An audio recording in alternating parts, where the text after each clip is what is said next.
Hello అందరికీ welcome to my channel travel with me Sagar. ఈరోజు మనం హైదరాబాద్లో ఉన్న ప్రముఖమైన వెంకటేశ్వర స్వామి దేవాలయానికి వెళ్తే చూపిస్తున్నాను. చలో, నెంబర్ 1 శ్రీ వెంకటేశ్వర స్వామి దేవస్థానం ఎన్ఎండిసి దగ్గర అండి. దేవుని గుట్ట అని కూడా అంటారు. ఎన్ఎండిసి మనకు బిల్డింగ్ ఉంటుంది కదా ఆఫీస్, దాని బ్యాక్ సైడ్ గల్లీలోనే ఉంటుంది. చాలా అద్భుతమైన దేవాలయం. ఇట్లాంటిది మనకు 500 సంవత్సరాల చరిత్ర కలిగిన దేవాలయం. ప్రతిరోజు అంటే 365 రోజులు ఉత్తర ద్వార దర్శనం జరుగుతుంది. ఈ చిన్న బండరాయి మధ్యలో నుంచి మనమైతే దర్శనానికి వెళ్ళాల్సి ఉంటుంది. మొదటగా అమ్మవారిని దర్శనం చేసుకుని లోపలికి వెళ్ళాల్సి ఉంటుంది. ఈ దేవాలయ గోపురం చూడండి, ఎంత అద్భుతమైన దేవాలయం అనేది మనకు హైదరాబాద్లోనే ఉంది. మన మెహదీపట్నం మెయిన్ ఏరియాలోనే ఉంటుంది.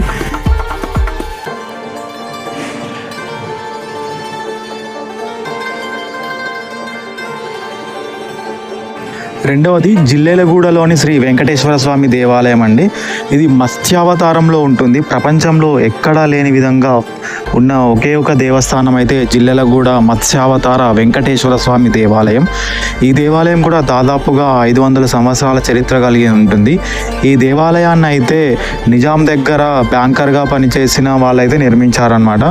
చూడండి, ఈ చింత చెట్టు కూడా చాలా చరిత్ర ఉంటుందండి. ఆ చింత చెట్టుకి పూసిన చింతపండుతోటి ఒకప్పుడు ప్రసాదాలు చేసేవారు అనమాట.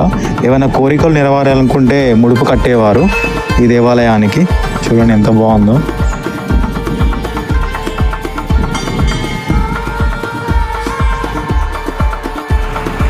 వీళ్ళే అండి ప్రస్తుతం అయితే దేవాలయ నిర్వహణ చూస్తున్నారు. వీళ్ళే అనమాట ఫౌండర్స్. నిజాం దగ్గర మనకు పనిచేసిన వాళ్ళు అనమాట. వీళ్ళందరూ రాజా బహదూర్ ఫ్యామిలీ అనమాట. లొకేషన్ వచ్చేసి జిల్లెలగూడ అండి. మనకు కోటి నుంచి 104A బస్సులు డైరెక్ట్గా టెంపుల్ దగ్గరకే ఉంటాయి, అవైలబుల్గా ఉంటాయి. ఇక మూడవ దేవాలయం శ్రీ చీకటి వెంకటేశ్వర స్వామి దేవాలయం అండి.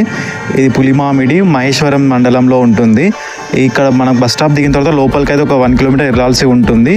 ఇది కూడా దాదాపుగా 400 సంవత్సరాల చరిత్ర కలిగిన దేవాలయం. ఈ దేవాలయాన్ని మన నిజాం దగ్గర అక్కన్న మాదన్నలు ఉన్నారు కదండి, ప్రధానమంత్రులు, వాళ్ళు నిర్మించారు.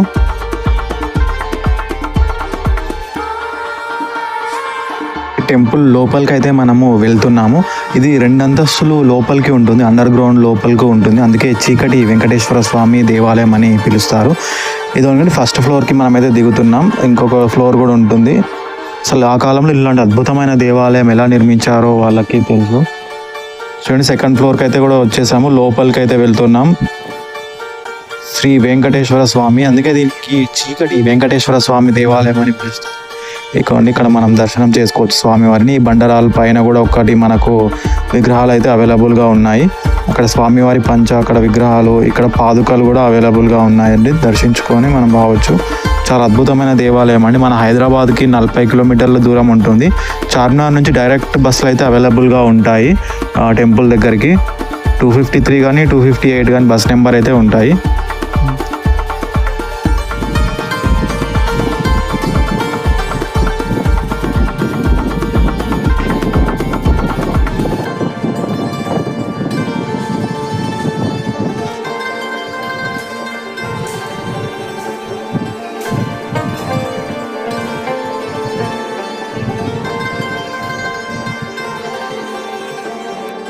నాలుగవది జంసింగ్ బాలాజీ వెంకటేశ్వర స్వామి దేవాలయం.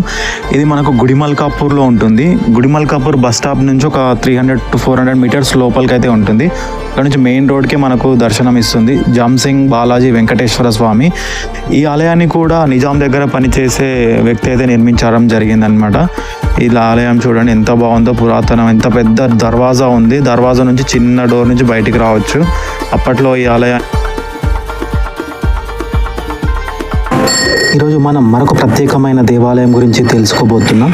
అదే శ్రీ బాలాజీ వెంకటేశ్వర స్వామి దేవాలయం, టెంపుల్ అల్వాల్ అంటారండి. స్థాపించిన వారు మహారాజా చందూలాల్ బహదూర్, మన డక్కన్ హైదరాబాద్ ఎక్స్ మినిస్టర్ అండి. వీళ్ళందరూ అక్కడ మన నిజాం రాజు దగ్గర పనిచేసిన వాళ్ళు. మహారాజా శ్రీ కృష్ణేష్. ఫస్ట్ మనం ఈ అల్వాల్ అనేది ఎలా ఏర్పడిందో తెలుసుకుందాం. అల్వాల్ అనేది బ్రిటిష్ కంటోన్మెంట్లో ఒక భాగం.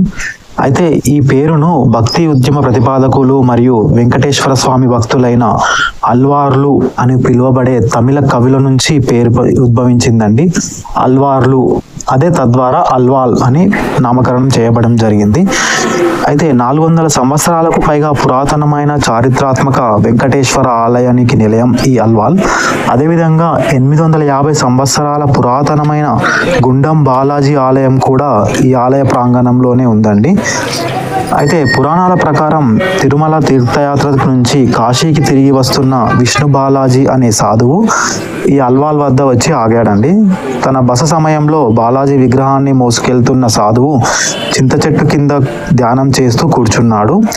అయితే 1833 మరియు 1844 మధ్య హైదరాబాద్ రాష్ట్ర ప్రధానమంత్రి అయిన చందూలాల్ బహదూర్ తన కుటుంబంతో కలిసి సాధువును ఆశీర్వాదం తీసుకోవడానికి సాధువు దగ్గరికి వెళ్తాడు.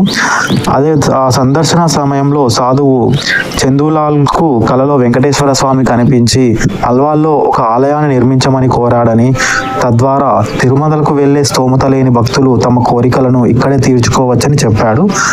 ఆ కోరిక మేరకు చందూలాల్ ఒక చిన్న ఆలయాన్ని నిర్మించి వెంకటేశ్వర విగ్రహాన్ని అక్కడ ప్రతిష్ఠించాడండి. ఇదే మన టెంపుల్ అల్వాల్. అయితే హైదరాబాద్ రాష్ట్రానికి 2 సార్లు ప్రధానమంత్రిగా పనిచేసిన కిషన్ పెర్షేద్ బహదూర్ మునిమనవడు రాజా సంజయ్ గోపాల్ ప్రకారం చందూలాల్ బహదూర్ అల్వాల్ ఆలయ నిర్వహణ కోసం వివిధ ప్రదేశాలలో 400 ఎకరాలకు పైగా విరాళాలు ఇచ్చినట్టు తెలియజేస్తుంది. Maharaja Chandulal Bahadur, ex prime minister of Hyderabad Deccan, Maharaja Narender Bahadur, వాలి స్టేట్ పేష్కారి ఆఫ్ డెక్కన్, మహారాజా కిషన్ వాలు. ఇది అండి మన గుండం బాలాజీ వెంకటేశ్వర స్వామి దేవాలయం. మరొక వారం మరొక ప్రత్యేకమైన దేవాలయం గురించి తెలుసుకుందాం. అందరికీ నమస్తే. ఈరోజు మనం మరొక ప్రత్యేకమైన దేవాలయం గురించి తెలుసుకోబోతున్నాం. అదే తిరుమలగిరిలో ఉన్న వెంకట పెరుమాళ్ స్వామి దేవాలయం. చాలా సంవత్సరాల చరిత్ర కలిగిన ఈ దేవాలయం అనేది మన హైదరాబాద్ దగ్గరలో సికింద్రాబాద్ నుంచి ఒక 20 కిలోమీటర్ల దూరంలోనే ఉంటుందండి. డైరెక్ట్ తిరుమలగిరి నాగదేవత టెంపుల్ కి దగ్గరలోనే ఉంటుంది ఈ శ్రీ వెంకటేష్ పెరుమాళ్ టెంపుల్. చూడండి, ఇక్కడ పైకి వెళ్ళడానికి 2 రకాల దారులు అయితే ఉన్నాయి. ఇది చాలా కొండ పైన ఉందండి. ఇక్కడ ఇంతకుముందు మెట్లు లేకుండా ఈ మెట్లు కొత్తగా ఏర్పాటు చేశారు.